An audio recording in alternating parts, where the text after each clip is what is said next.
Yep. Josh Senk, S-E-N-K, General Manager for Michaels.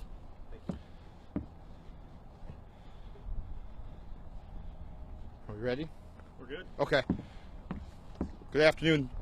The recent actions of President Joe Biden, executive order halting the construction of the Keystone Pipeline, has affected Michaels, thousands of union trade members across the country, and hundreds of guys that specifically work in Wisconsin. To discuss this further, I'd like to introduce my congressman from the 1st District, Ryan Style.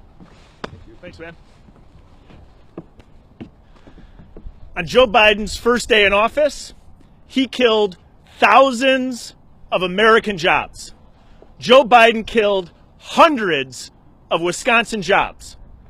On Joe Biden's first day in office, hundreds of Wisconsin workers got laid off of their job building private sector infrastructure. Joe Biden needs to reconsider his decision immediately. Think about this. On Joe Biden's first day in office, thousands of people received a notice that they've been laid off of their job. These are jobs, good paying jobs, $80,000, $90,000 a year, $30, $40 an hour jobs are laid off. Sometimes it seems abstract that a pipeline in North and South Dakota moving oil and gas from Canada to the United States could impact Wisconsin workers. But as you stand here at Michaels today, as you stand and look at the men behind me, these are the type of workers that lost their job this week. Joe Biden needs to reconsider this action immediately. We need to have good paying jobs in the United States of America. We need to have good paying jobs here in Wisconsin. Not only is it impacting jobs, it has a huge impact on our foreign policy. We need to have a North American supply of oil and gas. Joe Biden's decision makes us more dependent on the Middle East, more dependent on Russia, more dependent on Venezuela for our supply of energy. I find his decision disgusting.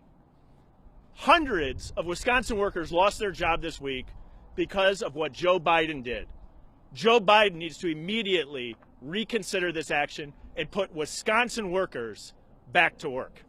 I'd now like to pause and pass it to my good friend, Congressman Glenn Grothman. Glenn? Thank you, Brian. As Brian said, it's kind of a rocky first week here for the Biden administration.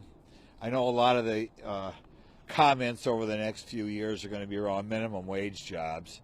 But here you're talking about 10,000 jobs in the $80,000, $90,000 an hour range that are gone. Beyond that, when we talk about trade, we talk about our relationship with China, our relationship with Japan, or whatever. It's easy to forget, and they're almost dead even. Our number 1 and 2 trading partners in the world are Canada and Mexico, and it's so important that we have good relationships with both of them. Now, already a lot of this pipeline's been built. I'm sure Canada felt this was a done deal as part of their economic development, and on day one, Joe Biden comes out of the chute and pops Canada right in the face. I mean, amateur night at the White House. I'll tell you that. I don't know who he's getting his ideas from. I thought I was at that speech the other day. I thought maybe Lady Gaga thought this would be a good idea.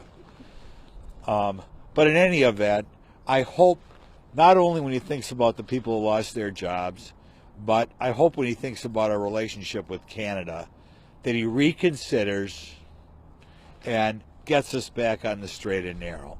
Now I'd like to introduce things to my boss here, Scott Fitzgerald. Thanks, Glenn. I think there's a time for political rhetoric, and we heard a lot about the pipeline this fall. I think I'm shocked and disappointed that we're standing here today having this press conference at the Michaels Corporation, headquartered up in Brownsville. I mean, it's a great American company that literally just got the rug pulled out from underneath them, and certainly disappointing. You know, I saw that President Biden had a stack of executive orders sitting on his desk, and one by one he was signing those and then making a comment trying to make a political point. I'm not sure who the constituency is that he did this for, but I'm hopeful, not only by being here today, but I think other elected officials, whether it's at the state legislative level or in Congress, that's where the answer is, to reverse this. And it also means that Canadian officials, I'm sure, will be reaching out to President Biden saying, this is a big mistake. This is a big mistake.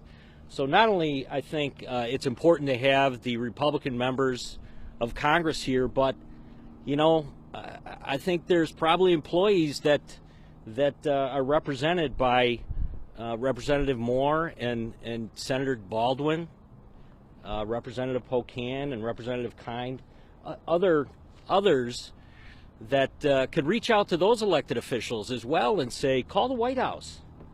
Call the White House and ask them to undo this mess that they've created, and let's get these people back to work. So it's unfortunate that we're here today, but I think it's necessary because it's kind of a last-ditch effort to save these jobs and get this thing reversed. So thank you. Happy to answer any questions. Adam, yeah. Obviously, the pipeline has been a controversy, a project for decades now. Why do you believe that the jobs here I don't know if it would be outweigh the environmental concerns, particularly the concerns of indigenous people who live in northern Minnesota or near the border? The environmental concerns are very misleading to a lot of people. So the oil and gas is still going to be transported into the United States of America. It's going to be done by rail, a less efficient means of moving oil and gas with greater risk to the environment from rail accidents, far less safe than a pipeline. And so I think it's very misleading the way that Joe Biden explained this. And it's had a real direct impact on the workers here in the state of Wisconsin. I don't know if you guys want to add anything to that or not. Oh, that's true.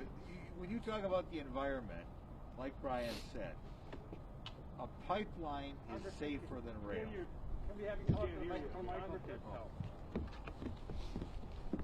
Yeah, like Brian said, when you talk about solely the environment, a pipeline is safer than rail, and certainly safer than truck.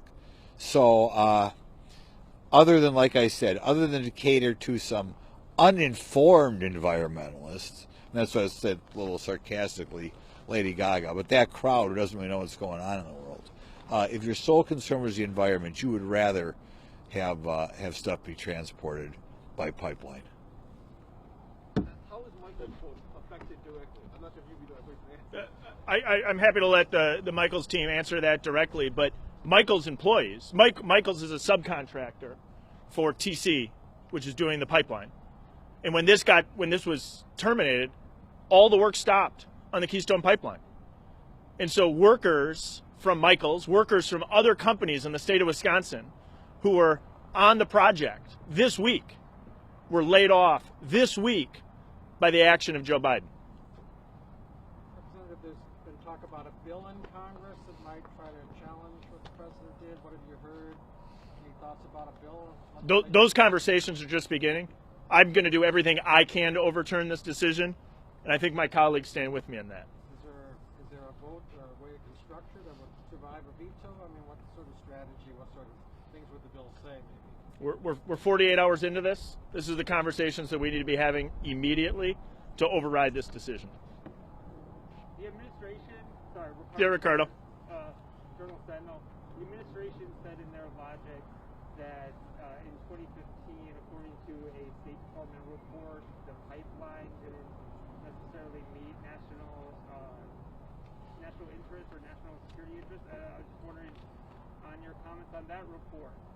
I couldn't disagree more with that conclusion.